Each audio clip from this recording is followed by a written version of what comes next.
તમે કોઈ વ્યક્તિ, પ્રાણી કે પક્ષીની સમાધિ જોઈ હશે, પણ તમે ક્યારેય ગાડીની સમાધિ વિશે સાંભળ્યું છે? અમરેલીના લાઠી તાલુકામાં પાડરશીંગા ગામના ખેડૂત સંજયભાઈએ પોતાની પ્રિય કારની યાદગીરી માટે સમાધિ બનાવડાવી. આ 2006નું મોડલ છે અને મારી પાસે આવી છે 2012-13માં. આ ગાડીનું મેં 12-13-14 વર્ષ સુધી ચલાવી છે.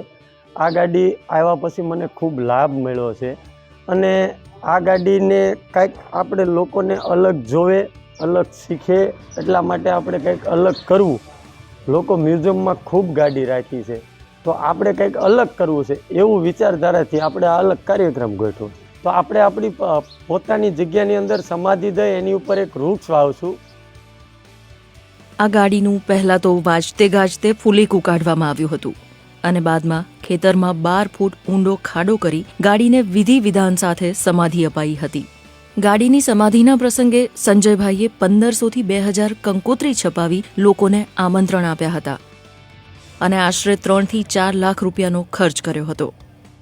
આવો કાર્યક્રમ આપણે કોઈ દિવસ નિહાળ્યો બી નથી અને ક્યારેય જોયો બી નથી કે કોઈ ન્યૂઝમાં બી નથી જોયું, પણ આ લોકોએ કર્યું છે. એના સ્પેશિયલ ઇન્વિટેશન માટે અમે સુરતથી સ્પેશિયલ આજે આ કાર્યક્રમને માણવા માટે જ આવ્યા છીએ. સમાધિ આપવાનું તો એક અંદરથી એવું ઓલું હતું કે આટલા સમય ચલાવી છે, આપણા વડીલો કોઈ પણ હોય તો આપણે એની પાછળ જે ખર્ચો કરતા હોય એને સમાધિ દેતા, એમ આ મારું એક સ્વજન છે, એની માટે મેં આવું આયોજન કર્યું.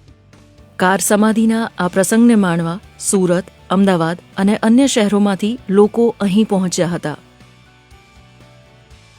અને આવતા સમયમાં હવે કોઈ આવું કરી શકશે જ નહીં, કારણ કે માણસને સમાધિ હોય, પશુઓને સમાધિ હોય, સાધુ સંતોને સમાધિ હોય, પણ આ એક આને વિચાર જ એવો આવ્યો કે મ્યુઝિયમમાં રાખીએ તો એની ભાળ સંભાળ કોણ કરશે, વેચી નાખીએ તો જે લોઢાએ મને પ્રગતિ આપી છે અને કીર્તિવાન બનાવ્યો છે તો એ મારે કોઈને દેવી નથી, માટે એને આ લોખંડ છે, ધરતીની માલિપાથી લોખંડની ઉત્પત્તિ થઈ છે, પ્રાપ્તિ થઈ છે અને એનું એ લોખંડ ધરતીમાં મળી જશે.